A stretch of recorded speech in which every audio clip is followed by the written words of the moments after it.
hindi mo nga maayos-ayos, bansa pa kaya? Ang boto ko ay no, lalo na dahil inuuna natin ang kaso niya kaysa sa mga mas seryosong isyong kinakaharap ng isa sa mga kasamahan natin. Ang ibig sabihin lang yan, parang wala atang control si BBM kung ano man ang nangyayari sa loob. Eh kung yung simpleng bagay na yan, hindi mo pa magawa, sir, competent ka pa bang gawin yung trabaho mo? Baka totoo yung sinasabi ng kapatid mo na today, ay yung gunman, yung kay Zaldico. At doon ako naniniwala. Sir, kung gusto mong i-redeem yung sarili mo, magsalita ka sa Senate, magsalita ka publicly sa tamang venue. Senator Ping, sinasabi mo ba implicitly na walang integrity si Justice Bersamin? Kaya gusto mong improve yung Judicial Integrity Board? Implied yun, sir, na sinasabi mo na mahina talaga ang sistema natin sa ating gobyerno sa pagpili ng maayos na mga judge. Alam mo, Attorney Dixie, na to, nahuhulog tayo sa patibong ni Senator Ping Lacson. Kaya distract tayo sa main issue. Dadagan on Dito News Update.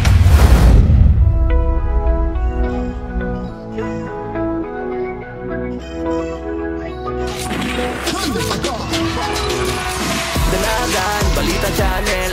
Welcome back mga kabataan. Nagbabalik po tayo dito sa ating munting bahay. Danagan Balita Reaction Video News Update. Ayun po, marami tayong pag-uusapan ngayon. At bago tayo tutungo sa ating mga paksaw ngayon mga kabataan, lagi po nating pinapakiusapan ang ating mga tagapanood. Kayo, wala na hong iba. Lalo na yung mga bagong salta, kayo mga nanood ha. Check niyo po muna yung subscribe button natin at notification bell. Baka hindi pa ho niyan na toslok mga kabalitaan ha. Yun lang po yung pakiusap po natin. At para naman naman tayo at karamihan kung mga ganapan sa ating lipunan mga kabalitaan. Well, gagawin niyo po maligon ito ng maraming likes, buhusan ng maraming komento, reaksyon, opinion, suwisyon, at i-share niyo po ito mga kabalitaan. Alright, so ngayon po, hindi tayo magtatagal. Ito, pagbibigyan ho natin to. Papasikatin muli natin tong sino ba to? Si Sindanya, mga kabalitaan. Tingnan nyo po itong kawalang hiyaan nito mga kabalitaan. Akala na siguro sa sarili niya, magaling na ho sila. Yung akbayan, anak bayan, ano pa ba yan? Makabayan Block. Talagang napakagaling ho nila sa tingin ng sarili nila mga kabaitaan, ano? Walang kayahayaho. Talagang pinipilit dinidiin yung sarili na ayon pa rito ni Percy Sindanya mga kabalitaan, si Boyingi mga kabalitaan, na kailangan ng mag-resign ni Vice President Sara. At kung hindi maayos ni Marcos ang Pilipinas, kami na lang ang aayos ng Pilipinas. Parang ganun lang mga kabalitaan eh. Napaka-ilusyonado nitong Boyingi mga kabitan. Hindi nga niya maayos-ayos yung kanyang uso na tabingi na nga. Nangangarap pang aayusin yung bansa. Hindi o dapat si Sara Duterte ang pagsasabihan nyo dyan ng ganitong klase, ng ganitong klaseng pananalita na di ko alam kung ito ba ay nagbibiro lang o sadya talagang may katangahan mga kabalitan. Natatawa ako dito. Baka, hindi ko alam kung matatawa ba ako, mabubwisit ako dito mga kabitan. Talagang ipinagmamalaki niya na mas marunong pa siya dito kay Sara Duterte. Sige nga, ano bang lugar? Saan ka pa nakatira? Anong syudad ka ba? Anong distrito ka ba? Ipakita mo muna yung resibo mo sa yung baluarte kung ikaw ay may nagawa na. Naging kongresista ka lang naman dahil sa party list na yan eh. Bakit? Kung wala ba at abolish ba yun yung party list? Andyan kaya kayo ngayon sa Kongreso? Yun ang isipin nyo. Ilan lang ba yung boto na natatanggap nyo sa party list na yan? Siguro mga 100,000 yata, 2, 3 hanggang 300 mga kabitan. Sabihin na lang natin, pagpalagay na lang. At ihahambing mo yung boto na nakuha ni VP Sara Duterte. Ibig sabihin, taong bayan, karamihan ng mamamayang Pilipino, binoto si Sara Duterte dahil sa kakayahan nito. Ano bang resibo na dapat may pakita ni Sara Duterte kumpara sa yung ngusong tabingi? Maliban dyan, Davao City na lang mga kabaitan, lalo na sa bago nilang bus na kung saan po libre ho yun. Ikaw, ano bang naiambak mo dyan sa inyong distrito? Sa inyong syudad? Kahit sa syudad na lang. Parang wala yata mga kabitan kasi party list representative ito. Hindi yun nila inisip mga kabitan na itong party list representative at alam mo talaga ng karamihan na ginagamit lamang ito ng mga makakaliwa, ng mga komunistang grupo na kaalyado ho nito ni Boyingi mga kabalitan. Hindi na ho naiya sa sarili. Kahit sa kanyang pagiging tabingin ng uso, yun na lang sana ang ikinahihiya niya. Aba, parang sinasabi niya rito na mas matalino pa sa kay Sara Duterte mga kabalitan. Hindi ka ba nahiya sa sarili mo? Bigyan mo naman ng respeto at dangal yung sarili mo, Boyingi. Nakakahiya ka.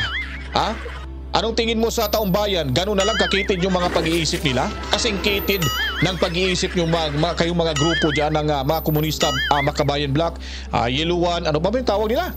Pinky Lawan, mga ganun-ganon. Pag-ayos ka muna sa sarili mo, ayusin mo muna.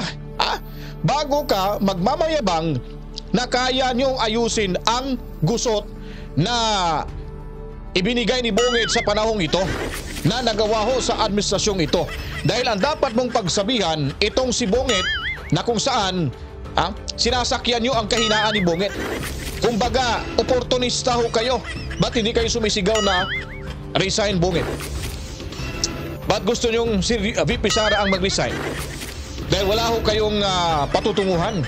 Kasi pag si Bungit ang mag-resign, mas lalong sasakit yung dibdib ninyo. Sana hindi kayo atakihin sa puso.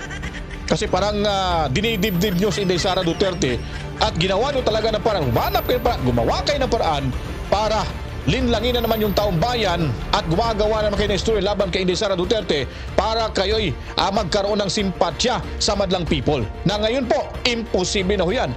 Tingnan nyo po yung rally ho nila. Ipinagmamalaki na malaking rally na darating, pangalawang rally ito. Maliban sa September 21, maraming tao, mas marami hong tao ngayon. Parang daming tae, nilalangaw mga kabaitan. Ano bang ibig sabihin nun? But wala nang, mas kakaunti na lang yung dumalo. Gising na ho sa katotohanan yung mga kabataang inyong inuuto.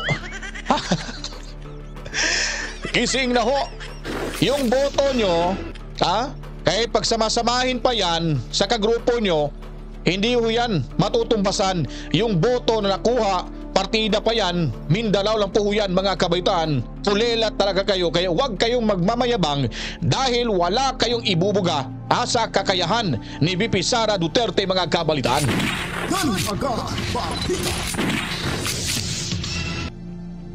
Yan po ang pinakamasakit na katotohanan. Ika nga, truth hurts mga kabalitaan.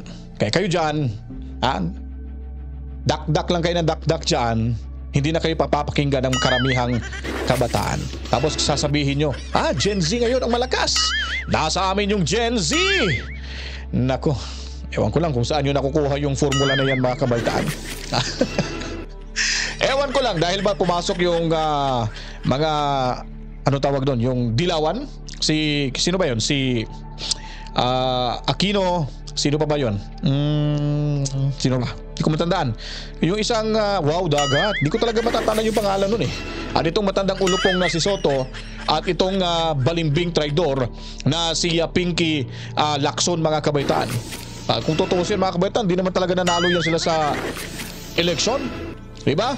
Siyempre, nasa kanila yung alas. Nasa kanila yung makinarya. Sasabihin nila, ipapasok natin tong medyo tahimik lang. Kasi yung mga nasa survey, pag ipapasok ko natin na ayaw talaga yung hindi talaga mananalo yan, kahit ginawa na at gumastos na tayo sa survey para ipakita sa tao na sila ay papasok sa Magic 12, kahit hindi naman, wala pa rin yung silbi. Walang epekto pa rin ho yan. Kaya dito, sa mga tahimik lang na hindi pumapasok sa survey, ipasok ko natin itong biglaan. Gulpi di gulat yung mga DDS supporter na yan mga kabaitan. Ganun ho yung sistema eh. Huwag nyo na kaming utuin, alam na namin. Lalo na ikaw sindan niya, nakakahiya ka, wala ka naman iambag sa sarili mong baluarte. Ngayon, buong Pilipinas pa yung gusto mong angkinin, gusto mong pamahalaan, gusto mong ayusin. Sarili mo nga, hindi mo nga maayos-ayos, bansa pa kaya? Alright, dito tayo mga kabitan, lipat tayo sa isang paksa na naman ho. Itong si Congressman Leveste, na kung saan po ay ipinagtanggol niya dito si Congressman Miao Barzaga dahil po ay parang sinangsyunan ho siya ng 60 days suspension dahil daw sa misconduct mga kabalitaan. Ang ginawa ho dito mga kabalitaan ni Congressman Miao Barzaga, napakasimple lamang ho. Siya po ay naglalahad ng malayang pagsasalita para ipaglaban yung katarungan ho sa ating bansa. At take note, hindi ho ito illegal. Ito po ay malaking legal ho na naayon ho sa ating saligang batas mga kabalitaan. Na kung saan, kung titignan ho natin ang the 1987 Philippine Constitution mga kabalitaan, sa ilalim ho ito ng Section 3, Article 4. Ito ay nagsasabi na no law shall be passed abridging the freedom of speech, of expression, or of the press mga kabalitaan.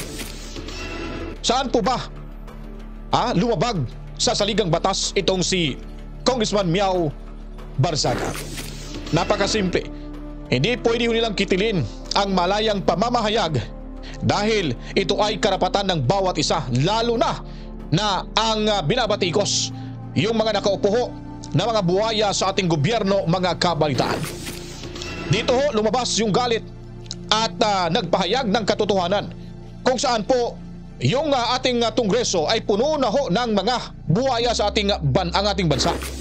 At ayon pa dito ni Leveste, kailangan bigyang aksyon yung mga nangungunang problema sa ating bansa, ang korupsyon, hindi yung pagbigay ho ng sanction laban dito kay Congressman Miao Barzaga. Pakinggan ho natin mga kabitan dito si Congressman Leveste. Ang boto ko ay no, hindi dahil perpekto si Congressman Barzaga, pero dahil questionable para sa akin na minadali natin itong desisyon dahil ngayong hapon lang natin nakuha ang committee report na ito at si Congressman Barzaga lang ang sinampahan ng kaso ng Committee on Ethics. Ang boto ko ay no, lalo na dahil inuuna natin ang kaso niya kaysa sa mga mas seryosong isyong kinakaharap ng isa sa mga kasamahan natin. Isang kapwa kong Batanggenyo na nandito ngayon na bumoto sa kaso ni Congressman Barzaga. Hindi ba nakakahiya maging miyembro ng Kongreso dahil parang naging normal na meron tayong isang kasamahan na inakusahan na nagbayad para sa mahigit 100 billion pesos ng mga kontrata sa DPWH? Para bang tinatanggap natin na normal lang magkaroon ng kasamahan na iniugnay sa pagnanakaw ng bilyong-bilyong piso na hindi iniimbestigahan na ng Committee on Ethics, Public Works o Infracom, samantalang inuunan natin ang kaso ni Congressman Barzaga, habang hindi man lang natin pinaglalaanan ng masusing atensyon ang mas mabigat na aligasyon, lumalabas na parang okay lang magnakaw sa Kongreso. Nakatala na sa kasaysayan na sa gitna ng matinding kontrobersiya sa korupsyon, ito ang inuna ng Kongreso at parang lang walang mali sa ginagawa ng isa sa ating kasamahan at tayo mismo ay ngayon sumisira sa imahe ng Kongreso. Mahiya naman tayo. Nagang sila ay napaiyaho dito sa sinasabi mga kabitan ni Congressman Leveste. Talagang mahiya naman tayo. Yan ay malaking sampal, malaking insulto yan. Harap-harapang pinaiyaho. Lalo na itong si Garjola mga kabitaan na may tuturing na ho nating Zaldico 2.0 version mga kabalitaan. Huwag mo natin kalimutan, sa ngayon po, sila po yung mga taong may paninindigan na kung saan congressman ho ito na may paninindigan mga kabitan, dapat ho natin itong pamarisan. Dahil sa kanilang katapangan na hindi sila natinag na majority na mga liporis ni Tambuaya ang bumoto ho para ho itong si Barzaga ay masuspende sa loob ho ng 16 na po na araw mga kabalitaan. So sila po ipinagtanggol dito ang karapatang malayang pamamahayag ng katarungan ni Congressman Miao mga kabitan. Iisa-isahin natin ito. Hindi ko naman kilala lahat. Yung kilala ko lang dito rin, 2 lang po. Maliban ho at 3. Itong si ang hindi natin masyado nakilala, itong si Robert Nazal. or Nazal Bagong Henerasyon Party List. Itong ring anak ni Senador Marcoleta, si Paulo Henry Marcoleta, Sagi Party List. At itong si Quezon City 4th District Representative, si Bong Suntay. At ito pong talagang maingay ho itong batang to, mga kabaitan. Batang-bata pa pero napakatalino ho mag-isip nito. Itong si Elisan Fernando Kamanggawa, tama po ba yun, Party List. At si Leandro Leveste sa barangay o dyan sa Batangas 1st District Representative or Congressman, mga kabalitaan. So ano bang maaring gawin ho dito ni Barzaga? Ito lang po pinakasimple. Dahil ito'y pakabangan ho natin, may binulalas ho dito si Barzaga na siya po ay magsasampa ng impeachment laban kay Bonget, mga kabaitaan. Papakinggan natin dito yung plano nitong pagpa-file ng impeachment complaint laban kay Bonget. May kabit pero hindi sila na ethics complaint eh. It's about the timing of the complaint and why they would choose to do that, since if they were to create precedents where such things were to be regulated and wherein the ethics committee is capable of suspending, reprimanding, or even expelling politicians once they have a supermajority in Congress, then these types of things can be weaponized by future administrations, and that's the worst part about the ethics complaint. Because personally speaking, the suspension does not truly negatively affect me. It mostly negatively affects the institution as a whole, because people are losing trust in Congress, and this will decrease the trust in Congress even more. You mean people might think they're being so defensive? Well, they are being so defensive because I'm the one who is planning to file an impeachment case on Marcos, and coincidentally, I'm also the one who happens to be Oh, we suspended. just had you last week. You didn't yes. say that yet. When did this idea? No, I revealed it already. I posted it twice on social media. Okay. Once in October and once in November. So we're still gathering evidence, not just regarding Marcos's involvement in the flood control, but also his Senator Amy Marcos's revelation that he is a drug addict, which is detrimental to our country as a whole if we have a drug addict So president. this impeachment complaint you plan to file, when do you plan to file it? And can you file? You can file it naman kahit na suspended ka. Well, I'm not too sure about that because Actually guys, may chance ho tayo dito maliban ho sa impeachment complaint laban dito kay Bonget na isinampan niya na pala doon sa isinampan niya na pala doon sa Kongreso. Makukuha lamang chance ho natin na sana ito ay katigan ho ng Supreme Court dahil nga po ito ay naglabas ho ng petisyon. Itong si Senadora Amy Marcos na yung kanyang kapatid ay incapacitated, mga kabataan, na manungkulan sa ating bansa. Pag napatunayan ho na addictus benedictus ho itong si Bonget, talagang yung incapacitated na request dito ni Senadora Amy Marcos ay kakatigan ho ito ng Korte Suprema. Sana manalangin tayo na kakatigan ho ito dahil pag nangyari ho, instant president agad si BP Sara Duterte at marami ho talagang tataasan man yung kilay mula ho kay lalo na itong si Boyingay, mga kabataan, sindan niya. Talagang mainis ho ito, mga kabaitan. Pero hindi na ho natin tatapusin yan. Ay importante, narinig na ho natin na itong si Barzaga ay nakapagsampa na pala ng impeachment complaint. Ito ay pakikinggan at didinggin, mga kabaitaan, dyan ng mga buayang kongresista na kalyado ho ni Bonget. Kasi sigurado ko parang nasa mga 15% sa ngayon na mabibigyan ho ito ng halaga. Majority kasi kalyado ho ni Bonget, mga kabaitaan. So now, lipat ho tayo dito. Itong matindi. Panoorin ho natin to. Wala na tayong komento. Papakinggan ho natin. Kasi ito yung mga taong pinakikinggan ho natin na pinaniniwalaan ko po na talagang may panindigan at hindi ho kurap. Dahil bagong simbolo ito, mga kabitaan, na pumasok ko sa politika. Itong si Attorney Harold Respicio, mga kabitaan. Talagang maanghang na mga bitawang salita niya dito laban ho kay Bonget, mga kabalitaan. Kasama ho si Attorney Trixie Cruz Angeles. Tayong tinatago dyan. Ang ibig sabihin lang yan, parang wala atang control si BBM kung ano man ang nangyayari sa loob. Oh, you think so? Yeah, kasi kung sino, sabi ng tao, pinaalis siya, tapos sabi ni Executive Secretary, hindi siya pinaalis, sino ba talaga ang paniniwalaan natin? Pero I would respect ES kapag merong ganoong accusation, kung may natitira pa siyang dignidad sa sarili niya, magre-resign din talaga ako kung 100% ang integrity mo. Nasundan niyo yung flood control issue, di ba? Yeah. And it looks nasty. I don't like how it's looking. Yeah. And mukha namang nadawit silang lahat. Ang problem dyan is, si BBM ang may control sa kanilang lahat. Si BBM ang may control sa Executive Secretary, siya ang may control sa DBM.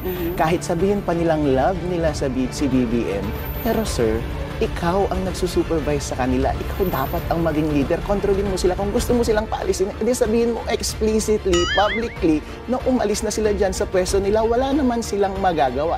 Kung yung simpleng bagay na yan, hindi mo pa magawa, sir, competent ka pa bang gawin yung trabaho mo? Baka totoo yung sinasabi ng kapatid mo na today, ay ka. Yikes. But given that, do you think na, kasi dun sa paglalabas ng mga issues dito tungkol kay E.S. Bersamin, lalo-lalo na kay Undersecretary Adrian Bersamin, binanggit na ni Ombudsman, I get them mixed up, binanggit ni Ombudsman na may kinalaman pa nga daw, pinapakialaman ni Yusek Bersamin, yung mga appointments sa DOJ. This was directly from Ombudsman Boying Remulla. So, is it possible na the President is unaware, given what you've already said, na itong mga to ay, well, they were running the show? It looks like he is unaware, pero kapag ganyan, nawala siyang control sa mga bagay-bagay sa baba. Yung isa, tinuturo yung isa, na pinapatanggal ako, linalagay ako, nakikialam, ibig sabihin, may kwenta pa ba yung nasa taas? Siyempre, kung hindi central yung control and power, mag-aagawan sila ng power sa baba. And yung mga loko-loko sa baba, sila ang magsisiraan at magnanakawan ng pera ng taong bayan. Sisisihin mo sila, sila ang may problema. Pero sino ang may mas malaking responsibility? Yung tao na dapat na nagdidisiplina at nagkokontrol sa kanila, sa kanya dapat nanggagaling yung culture ng integrity. Nagawa ba ni BBM yun? No, sir. I'm so sorry. Wow. There's a reason why Attorney Harold is in demand as a guest, even in rallies. So, pero sinasabi ni ES, di ba? Ito, in the spirit of transparency, o sige, willing naman siya to cooperate in the investigation, pero hindi siya magpapatawag sa Senado. Well, alam mo, abogado ka, Attorney Trixie, abogado rin ako. Kapag wala kang tinatago, salang ka parati ng salang.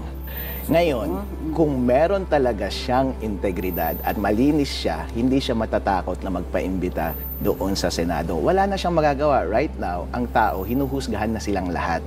Sa lahat ng mga information na meron tayo ngayon, ang gulo-gulo, pero ang pinaka-credible ay yung gunman, yung kay Zaldico. At doon ako naniniwala. Sir, kung gusto mong i-redeem yung sarili mo, magsalita ka sa Senate, magsalita ka publicly sa tamang venue, i-prove mo na wala kang kasalanan. Pero given the information right now, merong presumptive probative value kung ano yung sinabi ni Zaldico. Kaya nagsaside ako ngayon sa sinasabi nila na lahat kayo dyan sa executive may kasalanan.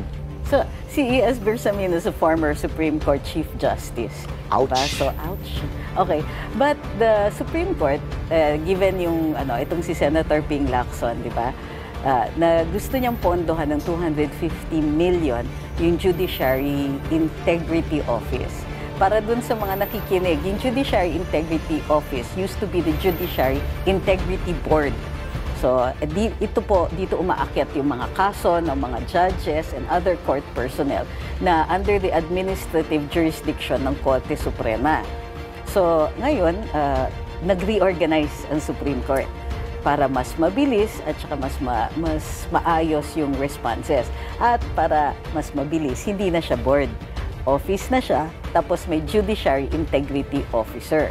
So, given na, what do you think of Senator Ping Lacson's, Senator Ping, sinasabi mo ba implicitly na walang integrity si Justice Bersamin? Kaya gusto mong improve yung Judicial Integrity Board? So, kasi, kung sinasabi niya na kailangan natin mas ayusin yung pagdidisiplina ng mga justice at mga judge, parang sinasabi niya na nagkamali si Mr. Bersamin. Aray. So, akala niya, pinagtatanggol niya si Mr. Bersamin o si BBM, implied yun, sir, na sinasabi mo na mahina talaga ang sistema natin sa ating gobyerno sa pagpili ng maayos na mga judge and justices. But do you think the reorganized JIO will be effective? Kasi sa totoo lang, kailangan natin ng di ba, ng trust sa ating hudikatura. Right now, it's the last man surviving yata. Within the three branches, between the three branches of government, so far the judiciary has maintained its integrity. I'm sure there are other people with opposite opinions on this one. Pero so far, the judiciary has maintained its integrity. With the integrity office, sa tingin mo, it will improve the faith of the people in the processes. Alam mo, Attorney Trixie, nahuhulog tayo sa patibong ni Senator Ping Lacson. Kaya distract tayo sa main issue. Kasi ginugulo nila tayo, sabi nila, nagkulang ang judiciary, nagkulang si Bersamin, ayusin na natin yung judiciary. Sir, sapat na kung anuman ang mga proseso sa ating gobyerno ngayon na panagutin kung sino man ang nanagot. Meron bang pumipigil sa'yo na panagutin si Bersamin ngayon at lahat ng mga sinabing tauhan ni Zaldico? Panagutin mo sila. Ang dahil mong sinabi na measures para maayos ang gobyerno natin. Bakit hindi mo gamitin kung ano yung mga measures na meron ngayon at panagutin mo sila? Gusto kong makakita ng kaso. Gusto kong may makulong before Christmas and preferably umalis na si BBM. Ooh. Okay, so ito nga, sorry. Pero interesting kasi yung point mo na dito yung usok, pero dun yung dilig. Yep. Pero in fairness naman kay Senator Ping, di ba? Sino bang may ayaw na pondohan mo yung integrity office? Pero let's explore that distraction strategy na it is also Senator Ping na nagpipigil dito kay ES Bersamin. But hindi ba yan naman talaga yung takbo ng Senate investigation? After all, nung nag-resign si DPWH Secretary Farmer One, si dating DPWH Secretary, hindi na siya pinatawag uli. So, ngayon si ES, kaka-resign lang, hindi na rin siya pinapatawag. O yun nga kapag nagkabuko-buko talaga, ang hirap manisi ng mga scapegoat, ng mga maliliit na tao. Pero tanungin mo ang taong bayan, yun ba ang gusto nilang marinig? Pumunta ka sa probinsya, ang bukang bibig nila puro flood control, na iinis na sila sa ating gobyerno. Satisfied ba sila sa response ng gobyerno?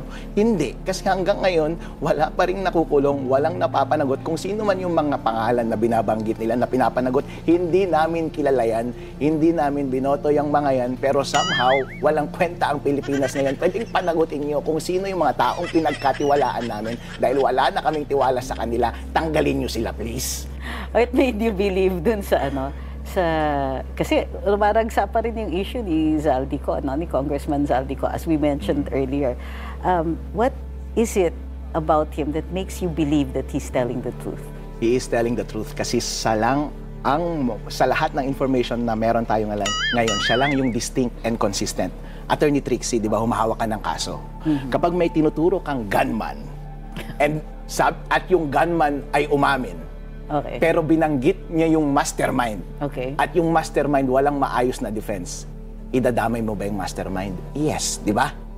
Oh, kasi meron din babawas yung init sa'yo. Yeah, and then meron din ganyang issue sa Pilipinas ngayon, yung pinatay na governor tapos tinuro lang kung sino yung mastermind, yung public ayaw na nila kung sino sa mastermind. Bakit hindi natin gawin yon dito sa mastermind, dito sa issue na ito? Kasi si Zaldico, siya yung sinasabi na may kasalanan na lahat, pero tinuro niya kung sino yung mastermind.